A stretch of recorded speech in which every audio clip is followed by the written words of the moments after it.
오늘 우리에게 주시는 하나님 말씀은 로마서 16장입니다. 로마서 16장 3절부터 5절 말씀까지 보겠습니다. 신약 성경 261페이지에 있습니다. 제가 이 계시의 말씀을 봉독해 드릴 때에 하늘의 음성을 듣는 귀한 여러분들이 되시길 바랍니다. 너희는 그리스도 예수 안에서 나의 동역자들인 브리스가와 아굴라에게 문안하라. 그들은 내 목숨을 위하여 자기들의 목까지도 내놓았나니 나뿐 아니라 이방인의 모든 교회도 그들에게 감사하느니라. 또 저희 집에 있는 교회에도 문안하라. 내가 사랑하는 에베네도에게 문안하라. 그는 아시아에서 그리스도께 처음 맺은 열매니라. 아멘. 오늘 이 말씀을 가지고 동역자 부부라는 제목으로 함께 은혜를 나누도록 하겠습니다. 지난주에 살펴봤던 베베는 두 가지 명칭이 있었죠. 하나는 교회의 일꾼이었다. 또 하나는 보호자였다. 그렇게 말하고 있습니다. 교회는 나 홀로 할 수 있는 곳이 아닙니다. 교회는 함께 모인 곳이고 함께 일하는 곳입니다. 그래서 교회가 세워져 가는 것입니다. 오늘 본문에서는 사도 바울이 충성스럽고 일꾼이요 보호자였던 베베에 이은 한 부부를 소개하고 있습니다. 이 사람들은 부부입니다.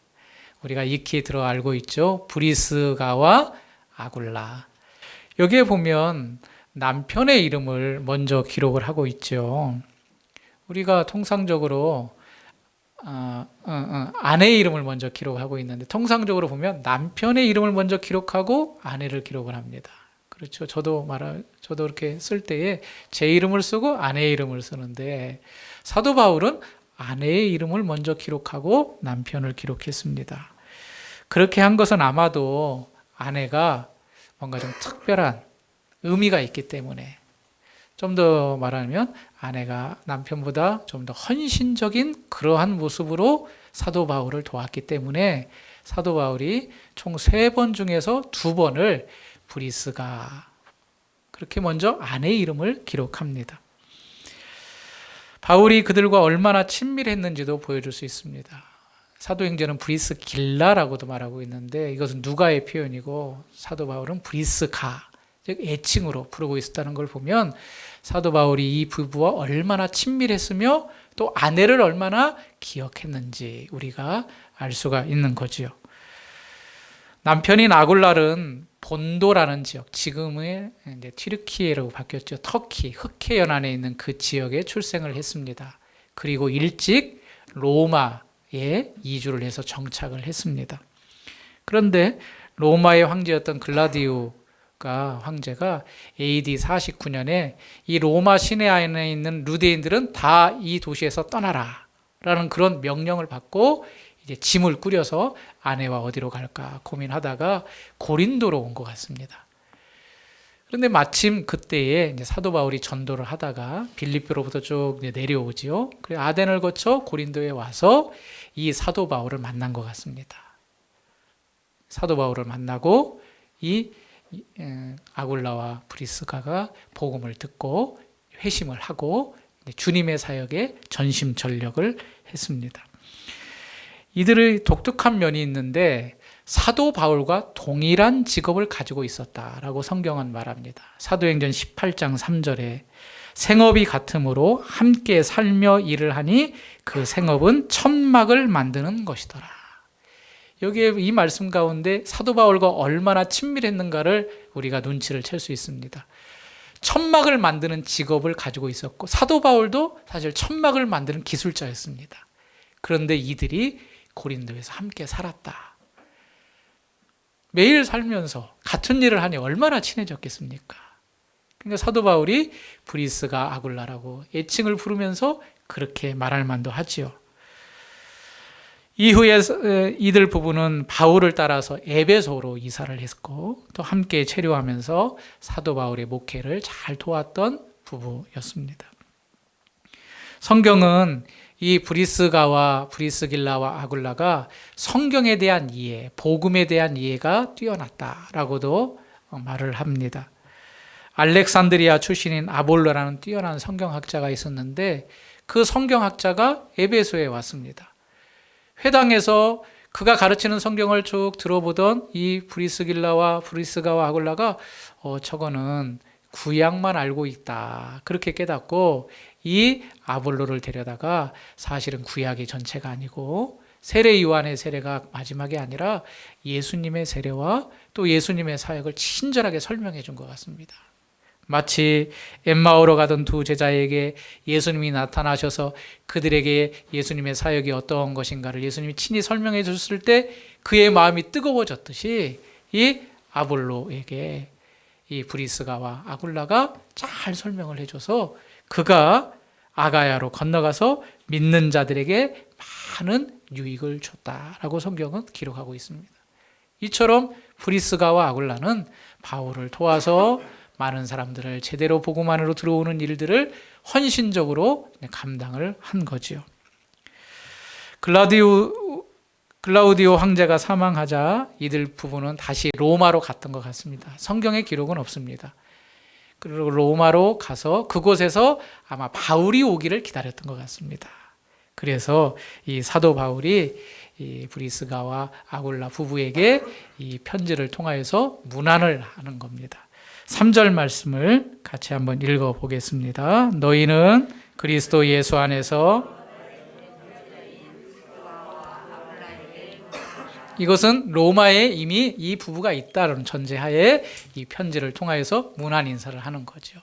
이 브리스길라와 아굴라 부부를 통하여서 우리에게 주시는 하나님의 음성을 듣는 그런 귀한 시간이 되시길 바랍니다. 사도 바울은 이 부부를 오늘 3절 말씀에 첫 번째로 나의 동역자다 그렇게 말하고 있습니다. 이 부부를 향해서 뭐라고 말한다고요? 나의 동역자. 동역자라는 의미가 뭘까요? 같이 함께 일을 하는 사람. 금방도 보았지만 천막 만드는 일을 같이 했다 그랬죠. 함께 살았습니다. 어떻게 보면 동업하는 겁니다. 그런데 이 동역자라는 의미는 이런 세상적에서 말하는 그런 동업의 의미가 아니라 하나님의 나라와 교회를 위해서 함께 손잡아 일하는 사람이라는 의미가 여기에 포함이 되어 있습니다. 사도 바울이 함께 일하는 동역자의 수는 상당히 많습니다. 로마서에도 벌써 30명이 넘는 40명 가까운 이름들이 기록되어 있죠. 다 사도 바울과 함께 동역했던 사람들이라고 할 수 있습니다. 구체적으로 16장 9절에 보면 그리스도 안에서 우리의 동역자인 우르바노, 여기서 동역자라는 말을 쓰고 있고 21절에 한번 가보실까요?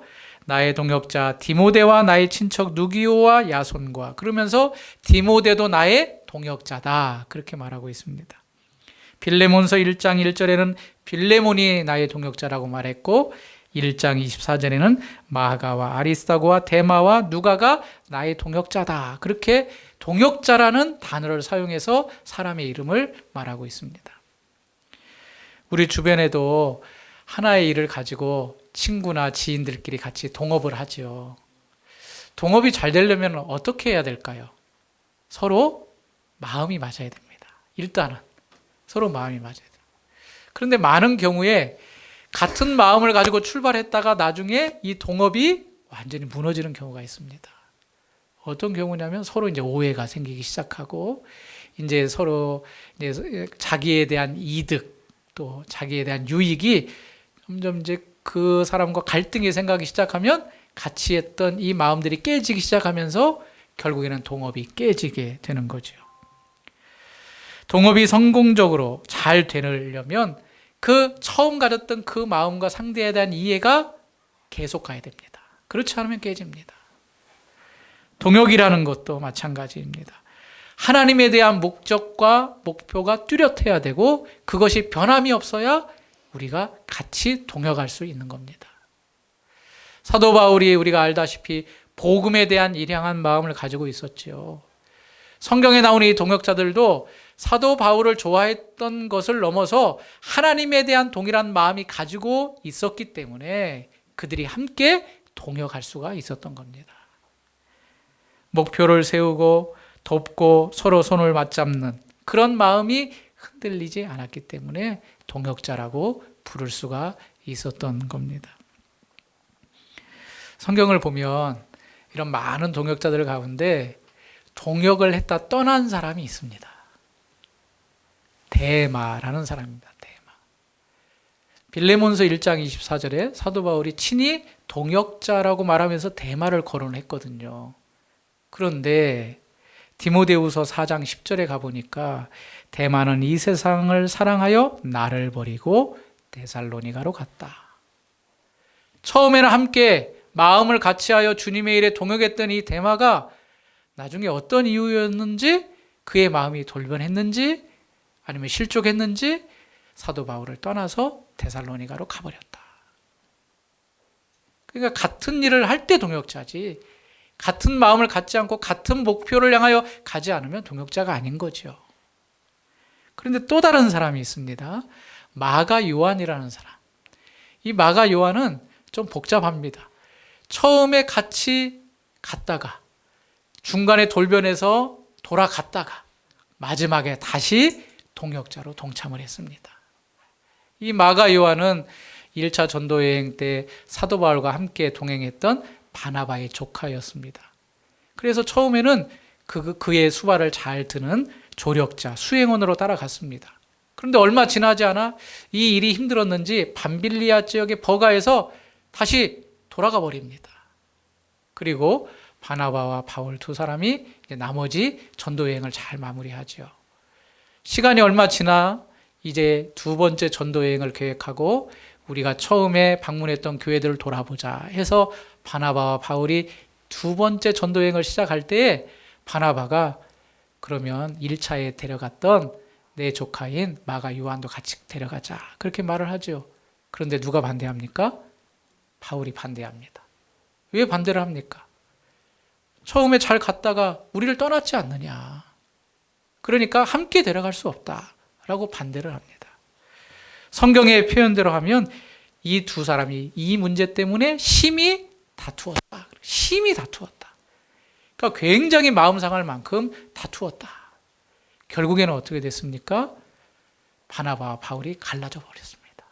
그래서 제2차 전도 여행은 바울과 실라가 갔고 바나바는 자기 조카를 데리고 이제 전도 여행을 따로 간 거죠. 그런데 이대로 끝나면 이제 마가와 바울이 멀어졌을 텐데 나중에 마가를 기억하면서 바울이 나의 동역자다 그렇게 말하고 있습니다. 비록 자기와 함께 할 수 없었지만 그가 이제 바나바를 따라다니며 그 이후에 복음 사역을 계속했던 것 같습니다. 그러니까 나와 함께 하지 않았지만 같은 목표를 두고 같은 목적을 향하여 달리고 있는 이 마가 요한을 나의 동역자다 그렇게 인정하고 있는 겁니다. 지난 주일에 우리가 신앙생활을 하면서 꼭 기억해야 될 두 가지가 있다고 그랬습니다. 혹시 기억하시나요? 첫 번째로는 내가 개인적으로 예수님을 꼭 만나야 된다. 그걸 말했고, 두 번째로 예수님을 만났다면 이제 교회 안에서 지체가 되어 한 몸을 이루어가야 된다. 그렇게 말을 했습니다. 하나님을 믿는 신자들은 머리 되신 예수 그리스도를 따라서 이 교회 안에서 지체로 활동을 해야 됩니다. 그래서 머리의 통치를 받아 내가 자라가는 겁니다. 신앙이.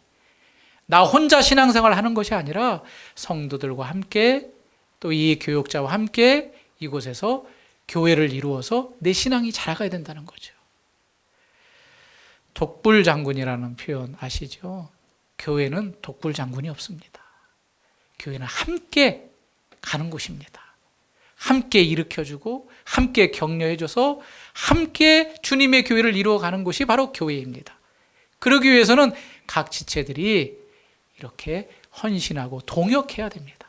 같은 목표를 가지고 같은 목적을 인생에 최종적으로 두고 거기에 힘을 다해야 된다는 의미입니다. 모든 성도가 동역자라는 사실을 사도 바울은 고린도전서 3장에서 아주 자세하게 이야기를 합니다.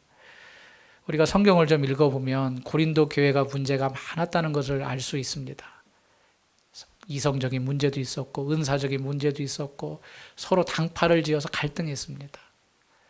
그래서 어떤 사람들이 나는 바울파다, 나는 아볼로파다, 나는 게바파다, 나는 이것도 저것도 아니고 나는 그리스도파다 해서 서로가 누구 한 사람을 딱 중심으로 이제 세력을 형성하기 시작한 거죠. 사도 바울은 이것이 잘못되었다고 분명하게 말하면서 고린도전서 3장 5절 이하에 이렇게 말씀합니다. 그런즉 아볼로는 무엇이며 바울은 무엇이냐? 그들은 주께서 각각 주신 대로 너희로 하여금 믿게 한 사역자들이니라. 나는 심었고 아볼로는 물을 주었으되 오직 하나님께서 자라나게 하셨나니 그런즉 심는 이나 물 주는 이는 아무것도 아니로되 오직 자라나게 하시는 이는 하나님뿐이라. 물론 우리가 수고했다 이겁니다. 사역자로 수고했지만 이런 것들은 하나님께서 다 하신 것이지 우리들은 존경받고 우리들이 주인공이 되어서는 안 된다 하면서 아주 중요한 말씀을 고린도전서 3장 9절에 하십니다. 우리는 하나님의 동역자들이요 너희는 하나님의 밭이요 하나님의 집이니라. 주님의 교회를 이루는 하나님의 동역자들이라는 겁니다. 모두가. 그러니까 우리가 서로 갈라져서 누구가 좋다 그렇게 당파를 이룰 것이 아니라 하나의 초점을 맞추고 이 교회가 온전히 세워지기 위해서 우리가 마음을 다하여 동역해야 된다. 우리 주안의 교회는 이런 동역자가 되는 성도들이 모두 되시길 바랍니다. 나만 잘났다고 직진하는 것이 아니라 서로가 특별히 어려운 자가 있다면 그 어려운 자를 일으켜 세워주어서 믿음 생활을 잘할 수 있도록 격려하고 독려하여서 주님의 몸된 교회가 아프지 않고 건강하게 잘 세워져 가길 소원합니다. 이게 바로 동역입니다. 브리스가와 아굴라는 사도 바울의 동역자였습니다. 두 번째로 이 동역자 부부는 부부가 함께 했다는 데 또 의미가 있습니다. 부부가 함께 했다. 베베는 홀로였지요. 여자 집사 홀로였습니다. 그런데 그 다음에 소개하는 오늘 브리스가와 아굴라는 부부였습니다. 아예 목사님, 부부가 한 마음이 될 수 있어서 그렇게 하는 거 당연하지요. 그렇지만 그렇지 않은 것 같습니다. 우리가 우스갯소리를 하죠. 이렇게 막 뭘 설명하는 거에 있어서 한 노부부가 나와서 당신과 나 사이 그렇게 말하는데 할머니가 그랬죠. 평생 원수. 두 부부가 한 마음이 될 것 같은데 원수로 사는 부부가 그렇게 많습니다. 잠깐 사랑하지만 그 이후로는 서로 싸우고 마음이 맞지 않아서 결국에는 참다 못해서 또 이혼까지 하고 어려움을 당하는 부부가 많지요. 우리 브리스가와 아굴라가 똑같은 마음을 가졌나 보다 그렇게 생각할 수 있지만 한 번만 더 생각해 보면 이렇게 한 마음이 될 수 있다는 게 얼마나 귀하고 복된 것인가를 우리가 한번 생각해 볼 필요가 있습니다. 주목할 것은 이들 부부가 고린도에서 만났습니다. 바울을. 그런데 바울이 가는 곳을 따라다녔습니다. 여러분 생각해 보십시오. 자기 직업이 있습니다. 사실 로마에 오래 살고 싶은데 어쩔 수 없이 쫓겨났습니다. 그래서 고린도에서 어느 정도 이제 안정적으로 일을 하면서 수입이 있는데 사도 바울을 만났네요. 사도 바울이 가는 곳을 따라갑니다. 이게 쉽게 결정할 수 있는 문제인가요? 우리나라 안에서도 서울 안에서도 서로 이사하는 게 참 힘든 일인데 여기는 거리가 굉장히 멉니다. 고린도에서 에베소까지 배를 타고 건너가야 됩니다. 그런데 이곳까지 브리스가와 아굴라가 사도 바울을 따라갔습니다. 뿐만 아니라 지금 로마에 쓰는 편지라 그랬죠. 이 상황으로 봐서 아마 에베소에서 이미 로마로 이사까지 한 것 같습니다. 왜 이사를 했는가? 사도 바울이 로마를 방문할 계획이 있음을 알고 물론 로마에서 오래 있었기 때문에 로마로 가고 싶은 마음도 있었겠죠.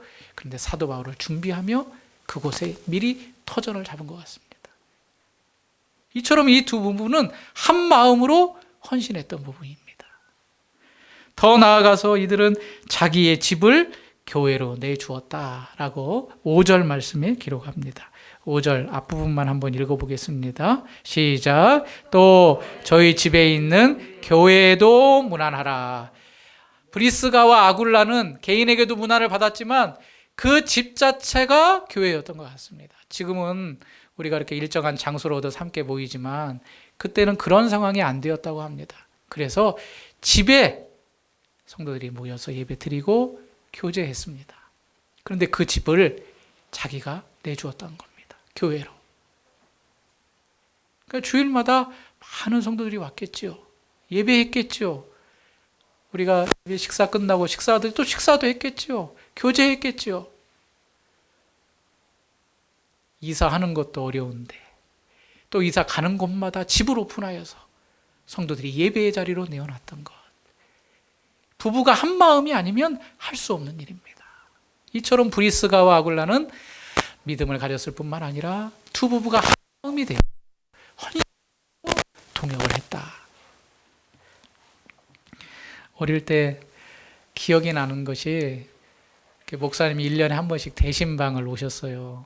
그리고 특별한 일이 있으면 오셔서 예배드리고 이제 할아버지 생신 때나 그때 오셔서 예배드리고 저 식사도 했는데 정확하게 기억나는 게 이게 신방 오신다 그러면 며칠 전부터 막 집이 분주해요.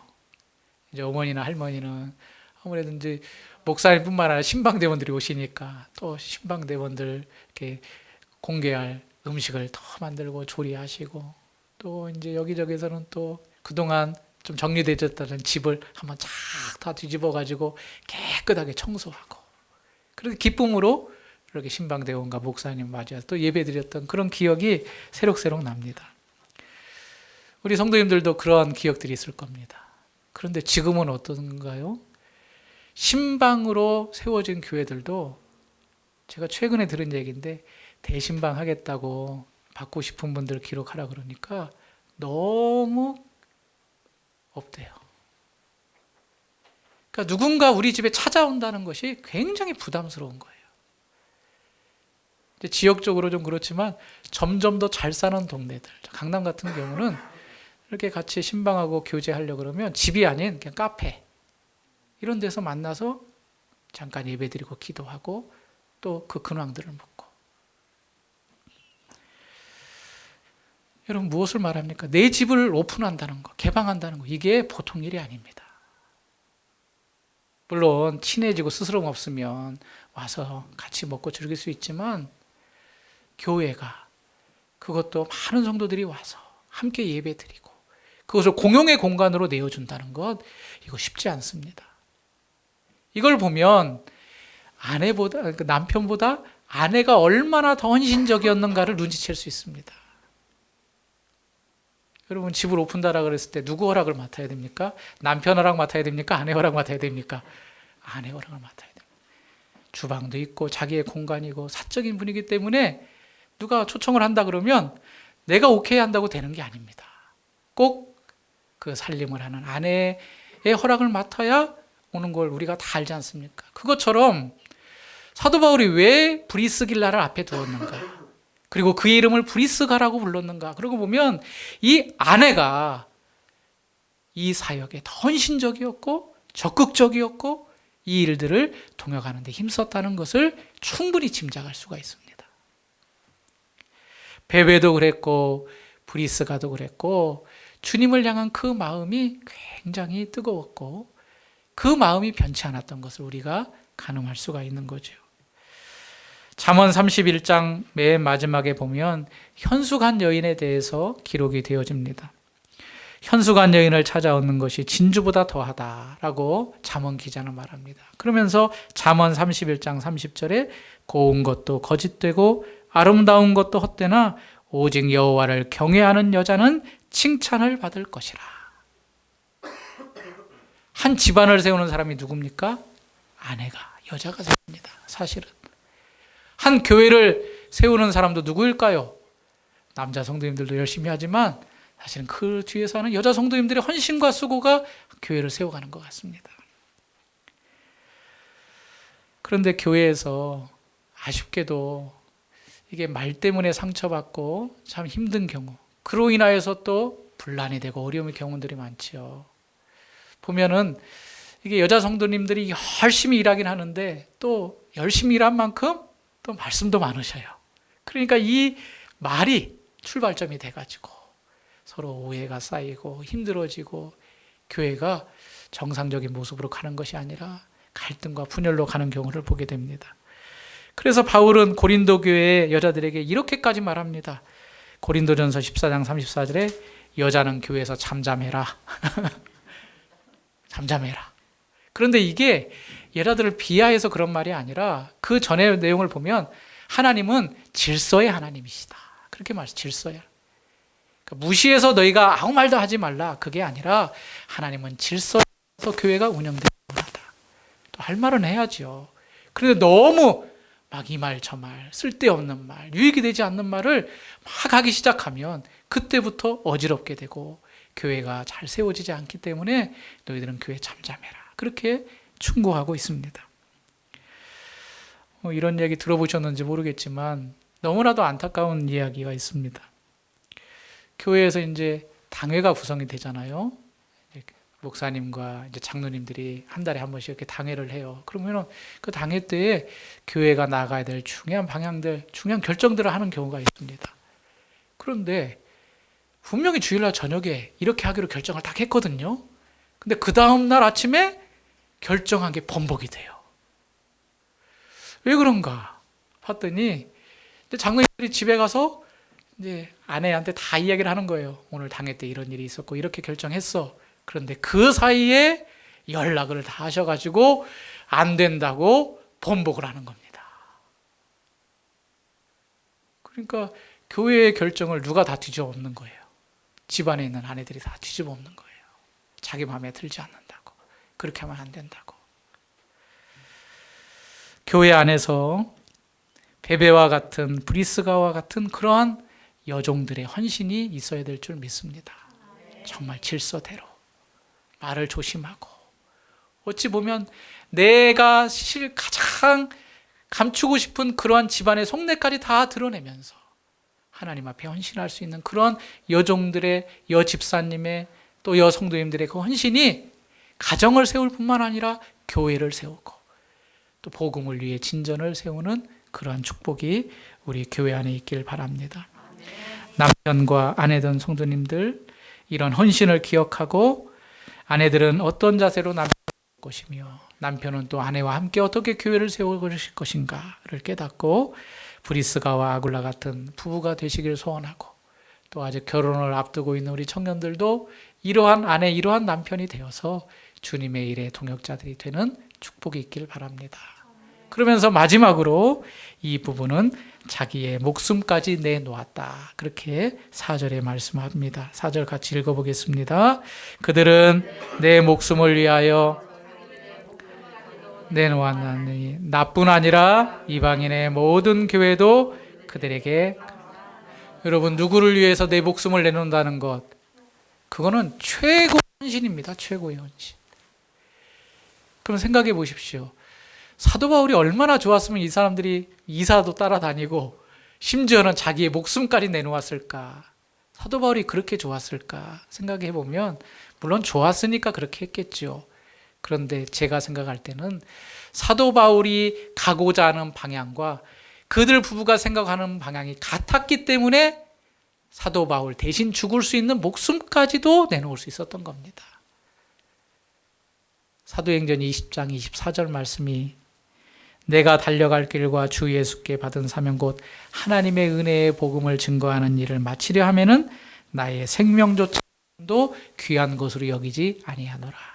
사도 바울이 밀레도에서 에베소 장로들을 초청하여 앞으로 내가 이런 고난을 당할 거지만 그러나 복음을 전하는 일에는 나의 생명조차 귀한 것으로 여기지 않겠다라는 그 고백을 사도 바울이 했습니다.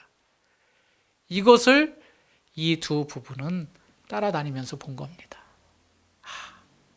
사도 바울이 지금 무슨 일을 하고 있는가? 어떠한 일을 하고 있는가? 사도 바울이 하는 일이라면 내 목숨도 아깝지 않겠다. 곧 그것이 사도 바울을 위한 것이 아니라 궁극적으로는 하나님의 일을 위한 것이었습니다. 얼마나 이 동역의 관계가 행복했을까요? 예를 들어서 여러분 제가 핍박을 받는데 우리 성도님과 한 분이 저를 대신하여서 그 앞에서 다 방패막이를 해준다면 제가 얼마나 위안이 될까요? 심지어 목숨이 끊어지는 자리에서 내가 대신 이 목사님을 죽겠습니다. 그러면 제가 얼마나 뿌듯할 뿐만 아니라 그분에게 너무 감사할까요? 이것은 단지 인지상정이 아니라 그들의 목표가 같았기 때문에 우리 교회 안에서도 이런 모습이 일어났으면 좋겠습니다. 정말 주님의 일이라면 헌신하고, 주님의 일이라면 함께 동역하고, 주님의 일이라면 내 목숨까지도 아깝지 않게 여기는 그러한 모습이 우리 교회 안에 모든 성도들이 되어서 하나님의 일들을 잘 감당하여 하나님께 영광 돌리는 우리 성도님들이 모두 되셨으면 좋겠습니다. 성경은 우리에게 성경을 읽는 데만 그쳐서는 안 될 것임을 말씀하고 있습니다. 읽고 아는 대로 사실은 우리도 그대로 따라해야 됩니다.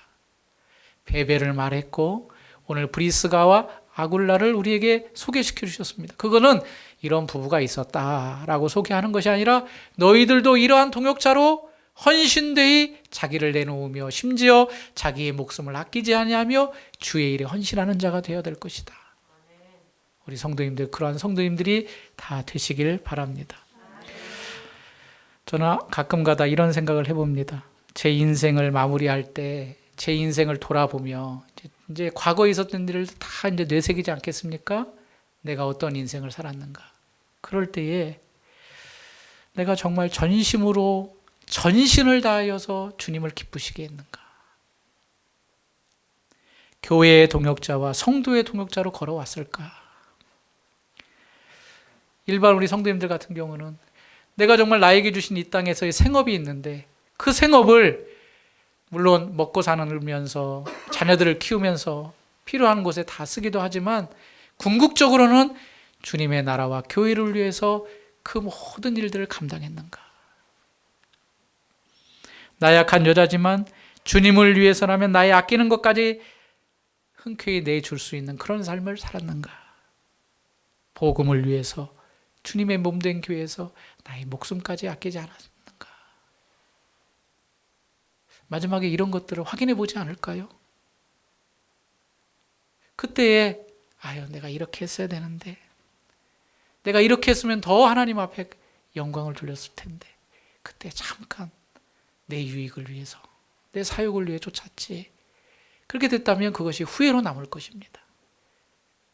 사도 바울에게 하루하루가 사는 것이, 하루하루 연장하는 것이 어떤 의미가 있겠습니까? 복음을 위해서라면 오늘 죽어도 그는 당연한 것이 그의 인생이었습니다. 바라옵고 나옵기는 우리 귀한 성도님들, 마지막 인생을 돌아볼 때에 이 가는 길이 내가 정말 주님을 위해 살아왔구나, 잘 살았구나, 하나님 영광을 위해 달려왔구나, 그런 고백으로 가득 넘치는 여러분들의 인생이 되시길 바랍니다. 하찮이 보이는 일일지라도 우리는 다 주님의 교회의 동역자들입니다. 나에게 맡겨주신 다 일들이 있습니다. 최선을 다하여 헌신하여 우리를 통하여서 주님의 교회가 세워지고 하나님의 나라가 넓게 펼쳐지는 그러한 역사가 우리의 인생 가운데 가득하기를 주님의 이름으로 축원합니다.